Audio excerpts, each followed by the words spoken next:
So here we are doing the Gymnosperm walk. We're going to have to do this in a distance, of course. Here we are in front of our first specimen, this tree here. So what we're looking at is a Gymnosperm thyoides. Gymnosperm thyoides. That's an Atlantic white cedar. This is a plant that's actually native to this kind of area, mostly North Georgia and north of there, but you can find it in Georgia. So you could recognize this plant by it having its little scale foliage, which we'll get a close-up of in a moment. So it has scale foliage, which we briefly mentioned earlier this semester. And these plants, we're going to look at other gymnosperms today that have scale foliage, but the Gymnosperm thyoides, its foliage is arranged into a flat plane, which is a pretty characteristic ID feature.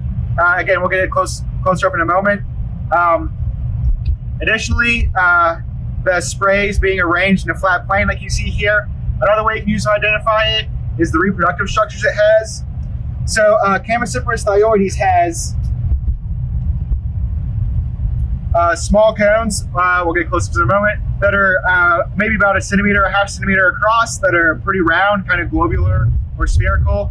And that's in contrast to, for example, the juniper is another gymnosperm we see that has the scale foliage, but the junipers have little juniper berries, which is kind of a fleshy reproductive structure. The Gymnosperm thyoides is also monoecious, which is a term that means it has both male and female reproductive parts. So I just picked up these female cones off the ground, and this specimen here that I'm holding has male cones on it that we'll show you in just a moment.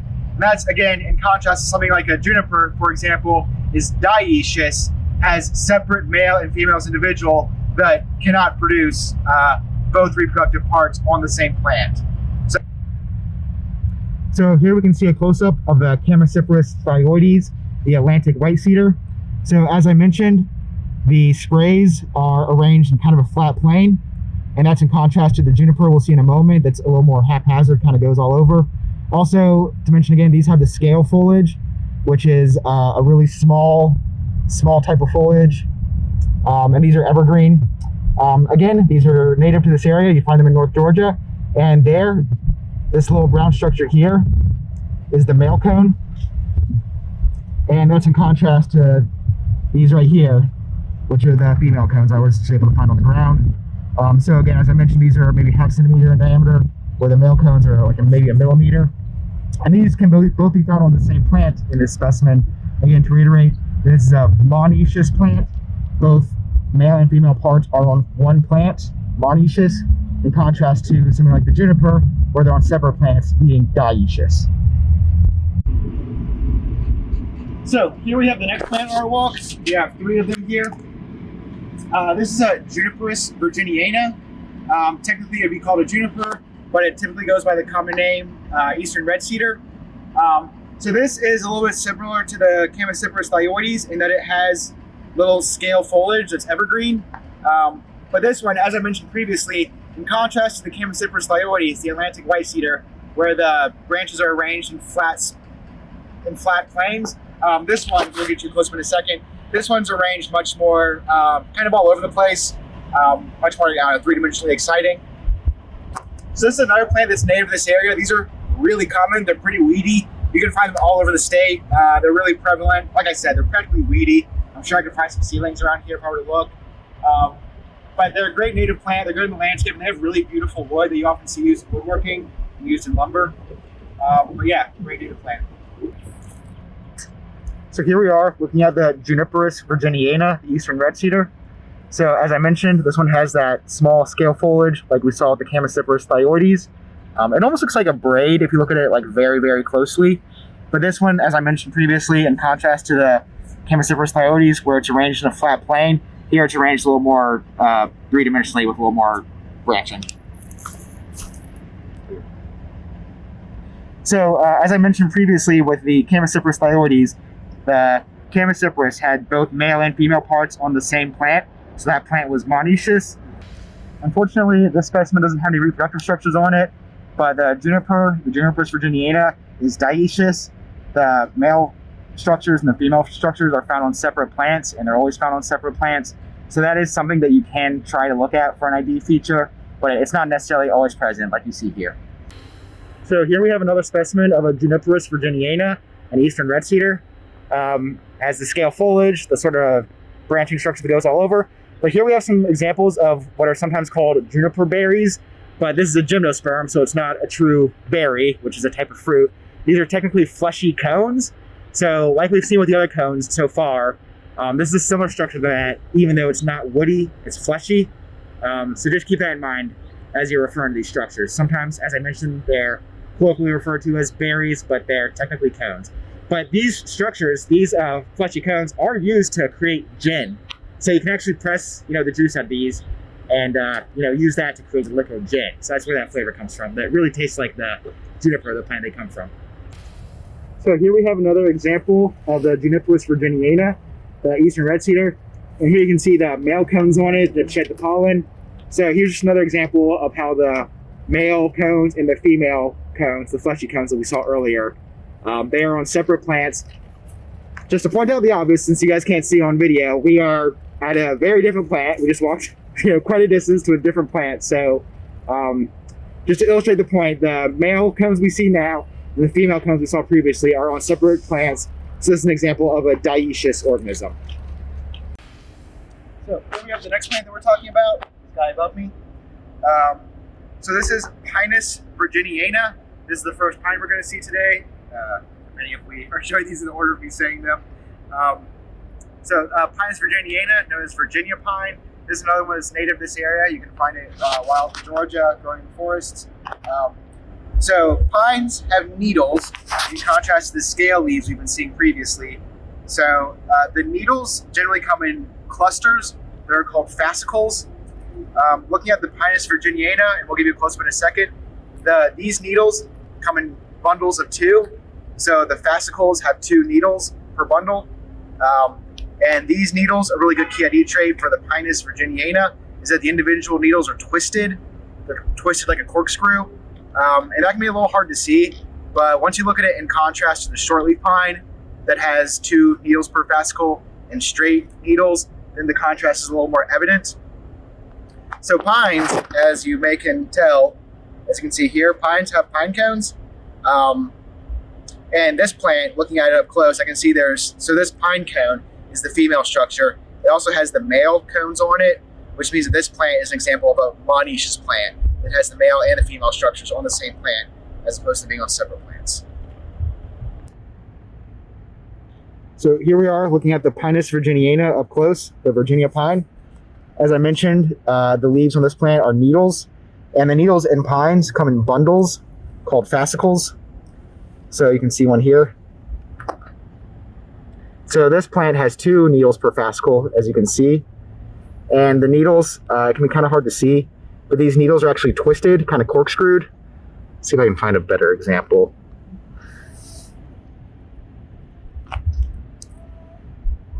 So there's maybe a slightly better example.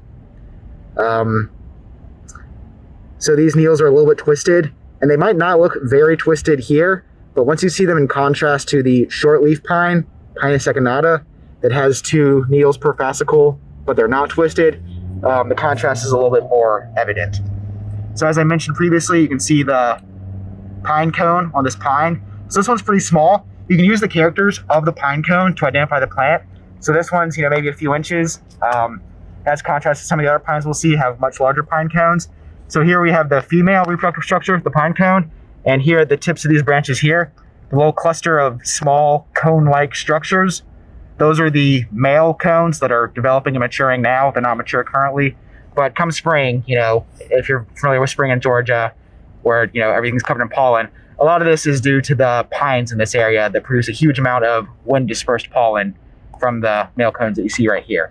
So by virtue of this plant having the female cone and the male cones right there, we know that this is a monoecious plant that has the male and female structures on the same plant, as opposed to a dioecious plant with male and female structures on separate plants.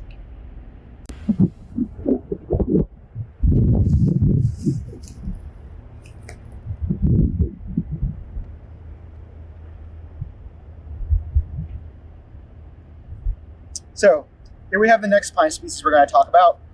This is Pinus taeda. People pronounce that differently.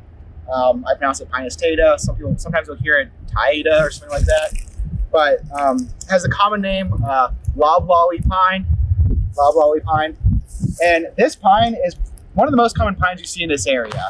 When you're driving down the road, driving from the interstate from one place to another and somewhere in Georgia, and you're passing a bunch of pines on the side of the road, most of them, just kind of broadly speaking, most of them are probably this plant, Pinus taeda, loblolly pine.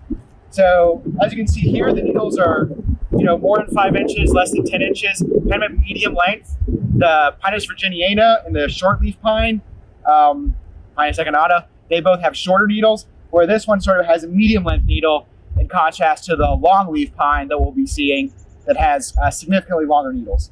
So the Pinus taeda has sort of medium length needles, as you can see here, kind of like, between 5 and 10 centimeters or inches or so.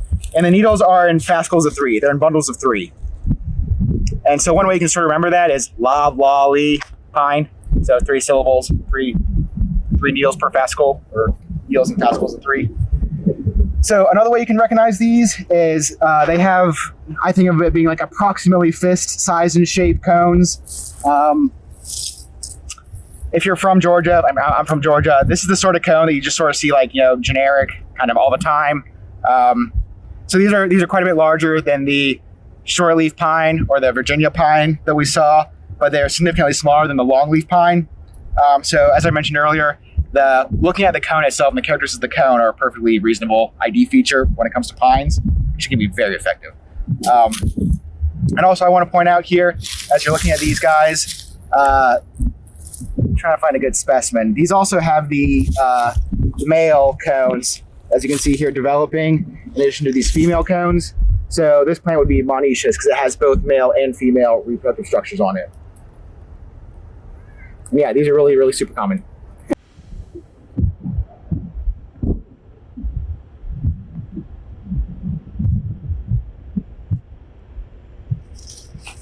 So here we have the next pine we're going to talk about. Here.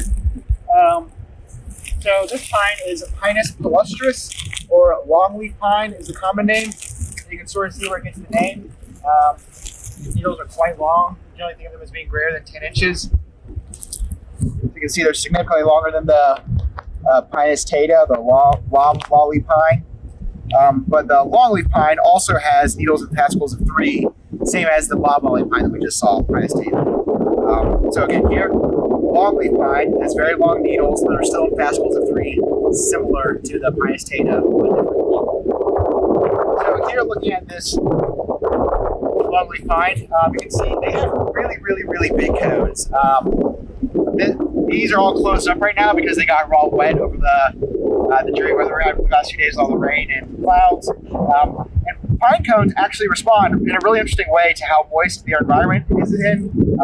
So if it's rainy and wet, they'll close up like you see here. And as they get drier through the season, they spread their scales and they become more open and kind of larger in some regards. So that's how these cones can sometimes change in appearance depending on the conditions they're in. Mason and I will probably get you a picture of a fully expanded one to show you as well to contrast it. But just point out, here's the female cones on the longleaf pine, Pinus palustris. Here you can see the really cool kind of purplish male cones, or the developing male cones. So you see it, you have them here. So these pines, again, as a few we've seen already, are also monoecious. They have male and female on the same plant. And I also want to point out a good ID feature for the Pinus palustris. It has these really big, thick, coarse twigs. Like this is the finest twig, and it is still maybe half an inch or greater in diameter. So longleaf pine is another plant that's native to this area. Not so much North Georgia, mostly kind of the coastal plain area, mostly more southern Georgia. Like I said, mostly more coastal areas. These used to be extremely dominant in this area, in the southeast. They kind of were the top end of succession species in a lot of areas, but they take a long time to establish their environment. And so, with all the disturbance that humans bring, they don't do as well. And so you don't really find them as commonly as you used to. The longleaf pine, or the loblolly pine, Pinus taeda, as I mentioned previously, has sort of crowded them out. They're much more of a pioneer species. And so where there's high amounts of disturbance, you'll find a lot of loblolly pines. But the Pinus palustris, the longleaf pine, is really adapted to living in fiery landscapes that have a lot of fire. You often find them in savannas, or they often kind of make savannas, or they're found in savannas. They'll have a lot of grassland underneath them, and that grassland can often be burned, frequently every few years or so. And they'll just travel underneath the pine, leave the plant pretty much completely unharmed. Interesting adaptation of these plants to kind of help deal with that lifestyle. So when these are very young, when they're just seedlings, the first maybe 5 years or so, sort of roughly, very, very broadly speaking, they'll kind of be in what's sometimes known as the grass stage, where the plant kind of looks just like a big grass. Like it still has needles, they're still in fascicles, but it kind of just looks like a big bushy grass. And that is so that when the fire comes past it, they'll sort of singe the tips of it, but the growing bud is low enough that it's not in the heat of the fire, so that protects it for a certain stage of its life when it's younger. And then in a very short amount of time, the longleaf pine will sort of fire up, and it'll sort of rocket up in a relatively short amount of time for a tree. In which case, then the foliage and the growing structures will be above the hottest part of the fire. So that's sort of the adaptation these plants have to live in that sort of lifestyle, that sort of ecosystem that we used to have that was really prevalent here in the Southeast. So as Mark just finished talking about Pinus palustris, I just wanted to mention that Pinus palustris, or longleaf pine, is the dominant tree species where carnivorous plants grow here in the southeastern U.S. So longleaf pine savannas are typically where you find my favorite, Sarracenia, or our native pitcher plants. So here we have the next pine that we're talking about today.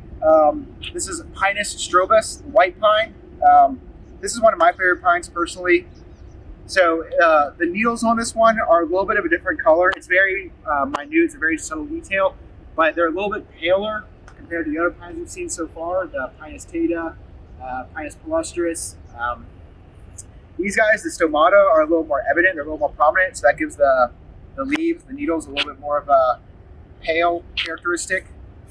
So these being a pine, the needles are borne in fascicles, as we've been seeing previously, but the needles on this one are born in fascicles of 5.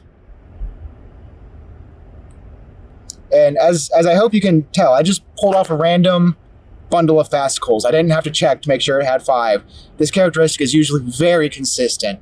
It's not 100% consistent. Sometimes you'll find needles per fascicle. I'm talking about pines generally here. Sometimes you'll find needles per fascicle that are slightly atypical for the species, but look at a few of them and you'll get a very good idea of how many needles per fascicle is proper. So like you see here, there's 5 needles per fascicle.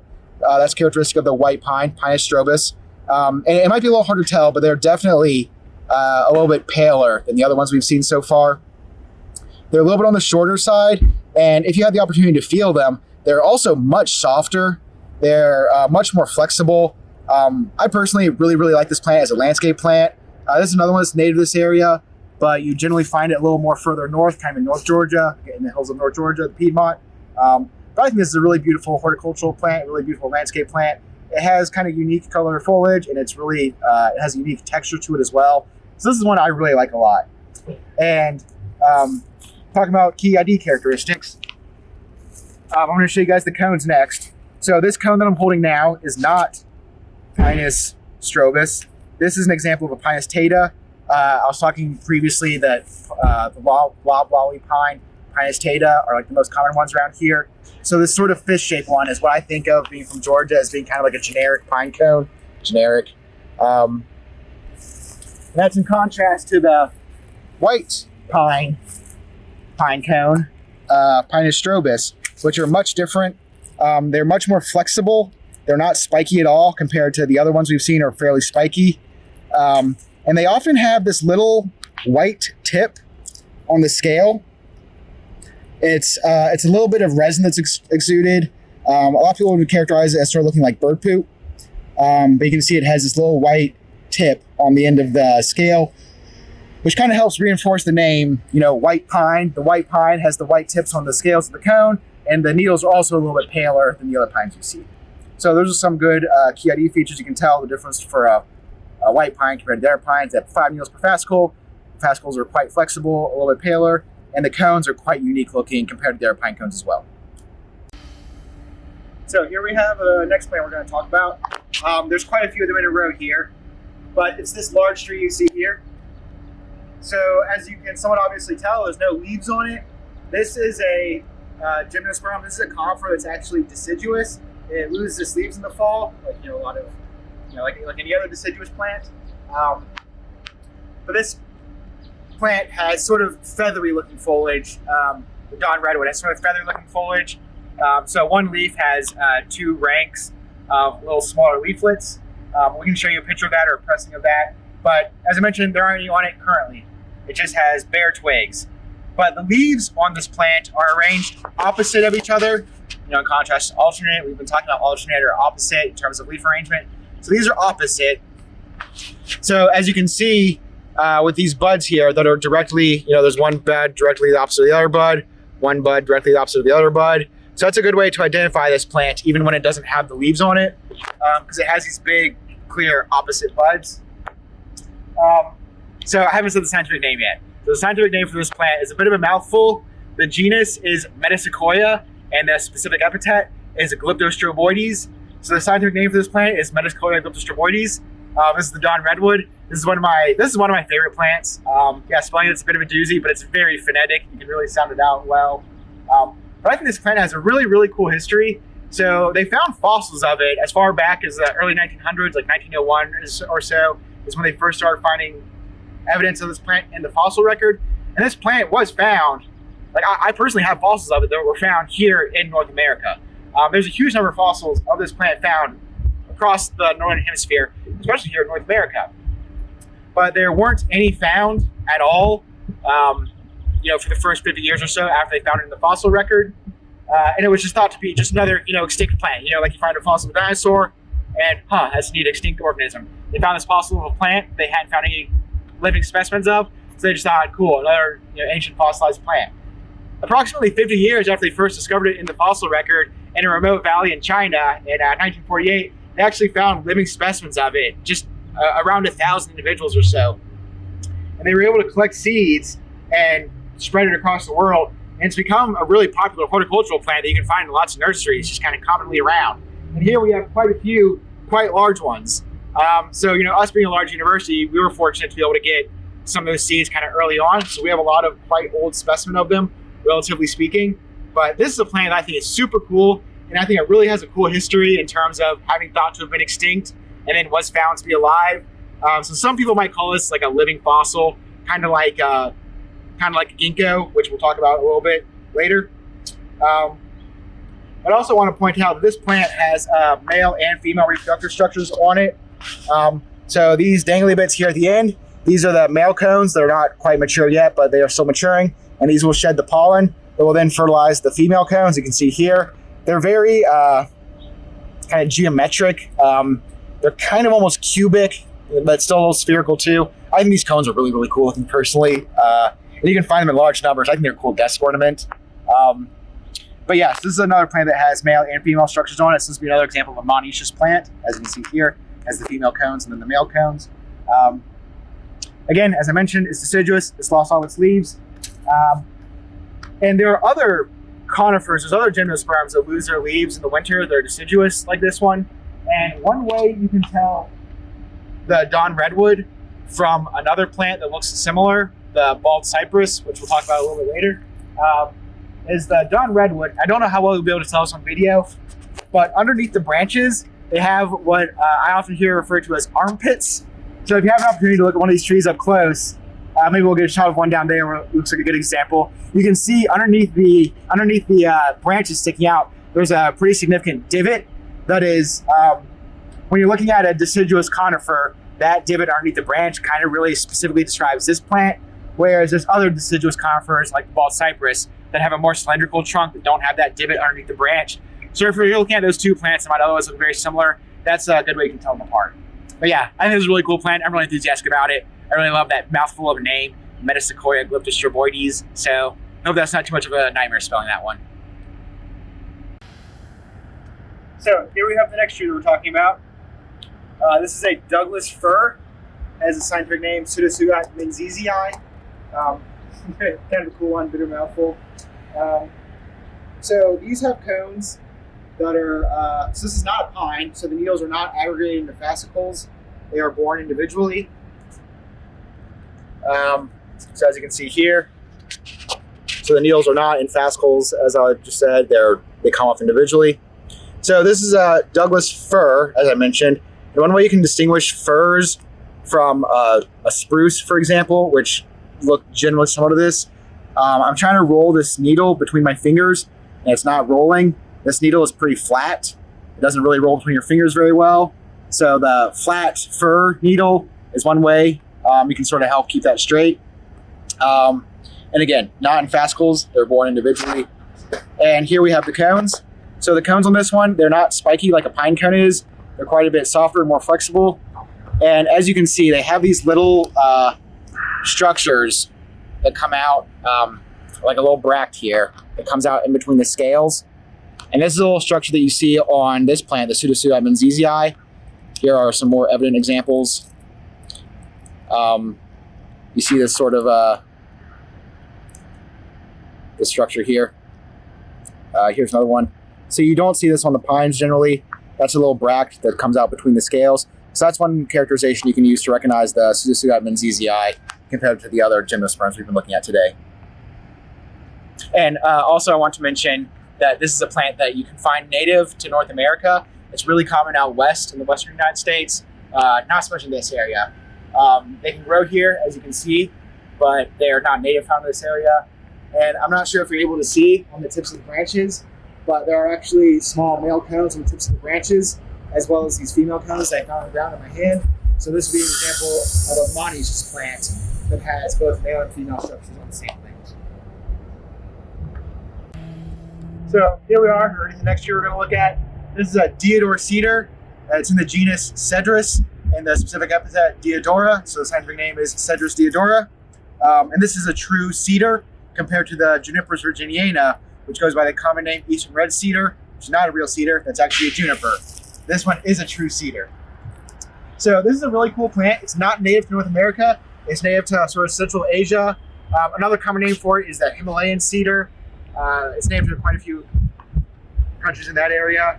But it's a really beautiful, really fantastic landscaping plant for our area. It's a really common plant you can see around fairly frequently. I have an example of the stem and foliage here.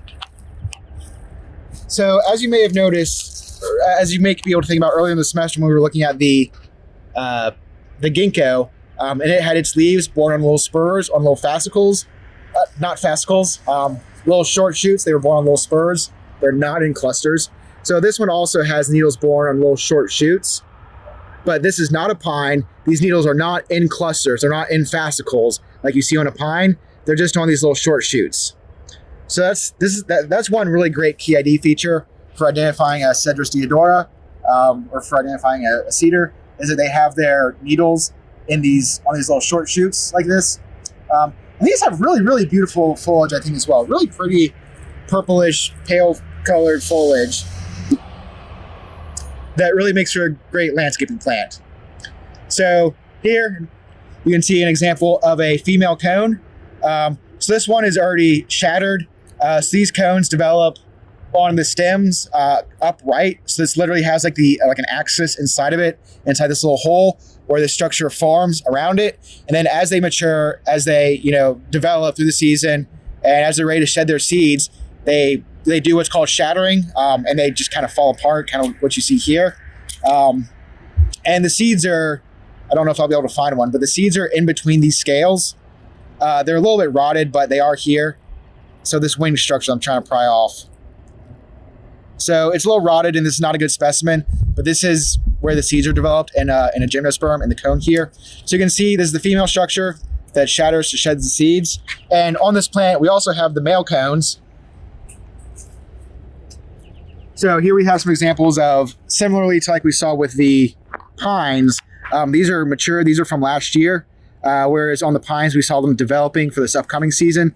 But these are the male cones that develop the pollen in there, and then as they dry into hiss, they'll shed the pollen, which is dispersed on the wind. So here we have the next year we're going to be talking about. This is another example of a deciduous gymnosperm. This is ginkgo, is the common name. The scientific name is also ginkgo, in the genus ginkgo. The scientific name is ginkgo biloba. The biloba part generally refers to how the fan-shaped leaves are often sort of bilobed. And of course, it being deciduous, it doesn't have its leaves on it currently. But this is a plant that we looked at early in the semester for the dichotomous keying exercise, I believe it was.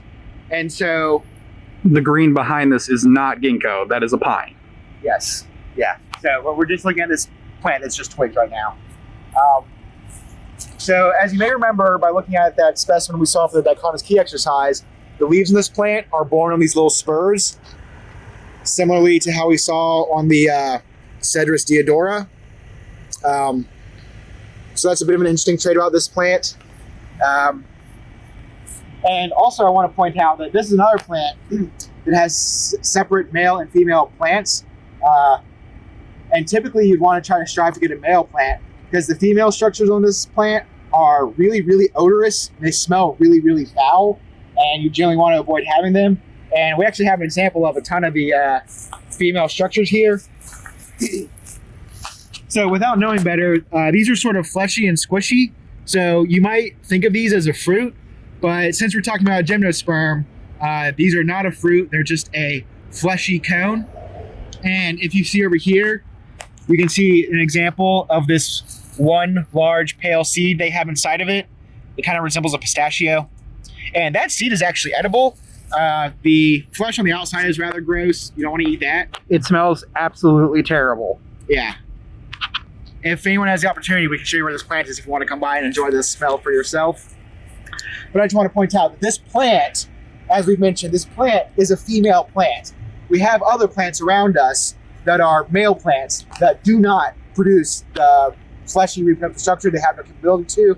So if you're using this plant in the landscape, if you're planting this in front of your restaurant, to use a shade or something like that, then you would want to use the male one that only produces the pollen that is not odorous. And you would want to avoid using the female one that produces the stinky fruit. Not fruit, they're fleshy cones.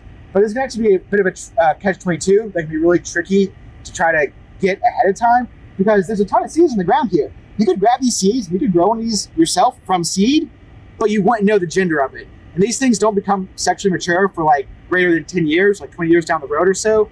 So you could have a big, beautiful ginkgo growing in your yard that just all of a sudden one year just starts producing these stinky fruit, which can be really upsetting for some people that might have this in a really kind of ornamental aesthetic setting.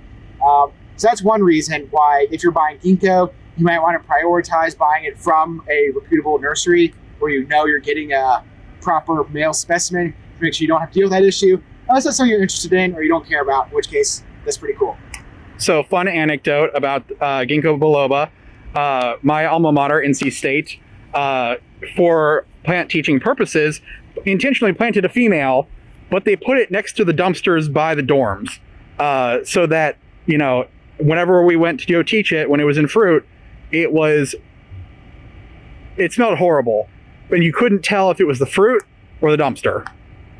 Remember, they're not fruit though; they're fleshy cones. That's one thing. Yes. Keep in mind when you're talking about fleshy. When you're talking about fleshy gymnosperms, and I think we may point it out, but I just want to point out here we have some that you can actually see still hanging on the tree. So here we have another pine. So this is Pinus echinata. The common name is a shortleaf pine.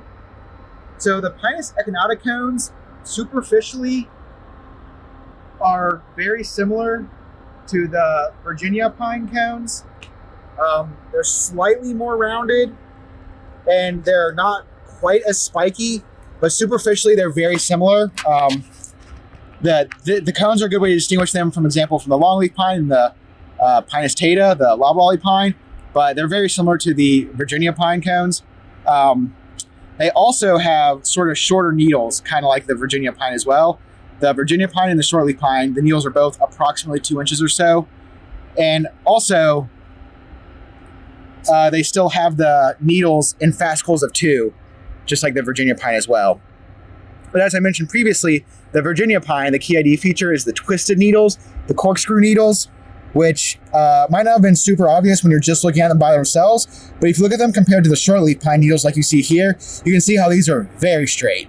Like they're like, obviously they split apart from each other, but the individual needle is not twisted at all. The individual needle keeps itself going straight very well compared to the corkscrewing of the Virginia pine. And one last thing I want to mention about this shortleaf pine, Pinus echinata. This is another native pine that you can definitely find in this region. You're not quite as common as the Virginia pine. This is a pine that you can find, around here naturally. So here we have the last plant we're going to talk about today. We kind of have a grove of them here. There's quite a few of them. So this is a bald cypress. Scientific name is Taxodium distichum. So this is a plant that I'm hesitant to call it common. It's very prevalent in the South in areas that favor it, like swamps, for example. In areas like that, they're very, very abundant. You'd find a lot of them, but you typically wouldn't find them on a drier upland site, kind of like what we have here. These are, as part of the landscape. UGA is a teaching kind of campus. Like we have a lot of plants here specifically for educational purposes, like what we're seeing here. It's a really diverse landscape here. So this is another deciduous conifer, another deciduous gymnosperm, kind of like what we saw with the Dawn redwood and like what we saw with the ginkgo. So there's no leaves on this plant right now for us to look at. It just has the twigs. And so here we have an example of a twig. So in contrast to the metasequoia, the Dawn redwood, this one does not have big, obvious opposite buds. The buds on this one are much, much smaller and much more reduced. And also the leaves on this plant are spirally arranged as opposed to being having an opposite arrangement. That to me is one of the clearest ways to distinguish the Taxodium distichum from a Metasequoia glyphostroboides. How to distinguish the bald cypress from the Dawn redwood. The Dawn redwood has opposite leaves with big, clear buds, whereas the Taxodium, the bald cypress, doesn't have the big obvious buds, and the leaves are spirally arranged. But the leaves are otherwise very superficially similar looking. They both have a very feathery appearance. We'll have some pressings of them for you to show you. And there's a ton of dead fallen leaves on the ground here because, like we mentioned, this is a deciduous plant. All the leaves are fallen. So I don't know if you're able to see very well on the camera right now, but this plant is another plant that you can see it has the dangling male cones, and it also has the round spherical female cones. So the female cones, as they mature, they shatter, as I mentioned about the Deodar cedar, to sort of disperse the seeds. And I have a few pieces of a female cone that we collected off the ground. They shatter so prevalently that we're not able to find a complete cone, but here you can see the pieces of it. You can see inside there is where the seed would develop and then be spread from. But I just want to point out this is another example that has both the female structure and the male structure on it. So this is another example of a monoecious plant that has both male and female structure on it, as I just mentioned. And yeah, one final note I want to make. So comparing this to the Dawn redwood, the buds and the arrangement are the easiest way to tell them apart if you can find those features. But I mentioned earlier about the trunk of the Metasequoia, the trunk of the Dawn redwood, I said had armpits underneath the branches where it kind of went in like a divot. Whereas you can see on contrast in this one here, so this round thing is where there would have been a branch. There's not really a divot underneath it, not like what you would see with the Dawn redwood. Maybe like a teeny bit, but the Dawn redwood really has a really distinct pit that's it's pretty different from these guys. Interestingly, whereas the Dawn redwood has armpits, the bald cypress, as you may have heard of, these are the plants that have knees in swamps. They have those sort of protuberances that you'll see sort of rising straight out of the water, kind of just almost like a spike. We don't really see any here. They generally don't form as much on sort of an upland on a drier site. They do that more prevalently in a wetter, more natural, swampier site. There might be some down here, but they're not quite as prevalent as they would be in a. Oh, here we are. So here we have a little tiny bald cypress knee. We'll show you guys a picture of how large they can get when they're in a swampier site. So the bald cypress have knees, and the Dawn redwoods have armpits. It's kind of an interesting, funny way you can tell those plants apart.